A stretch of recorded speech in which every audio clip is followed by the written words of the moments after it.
Hi friends, how are you? అందరికీ, all families, all friends, all subscribers, all viewers and advance happy Sankranti శుభాకాంక్షలు ప్రతి ఒక్కరికి నా తరఫున. నేను 4 డేస్ నుంచి లైవ్లో వీడియోలు పెడుతున్నాను, చూస్తున్నారు నా యూట్యూబర్స్, సబ్స్క్రైబర్స్ అండ్ నా ఫాలోవర్స్ అండ్ నా వ్యూయర్స్ చూస్తున్నారు. నేను లవ్ ఫెయిల్యూర్ సాంగ్లో హీరోగా నటించాను.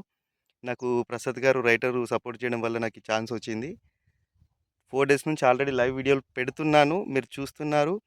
ఈరోజు 5:30 పిఎంకి love failure song chrome release కానున్నది. అందరికీ డిస్క్రిప్షన్లో లింక్ షేర్ చేస్తాను. ఈరోజు 5:30కి సాంగ్ రిలీజ్ ఉంది. ఖచ్చితంగా నాకు మీరు అందరు సపోర్ట్ కావాలి. ఇంకా నేను ఇలానే పైకి వెళ్ళాలనంటే మీరు సపోర్ట్ చేస్తేనే నేను వెళ్తాను. Thank you so much and Sankranti శుభాకాంక్షలు ఆల్ ఆఫ్ యూ. 5:30 పిఎంకి కలుద్దాం. బాయ్.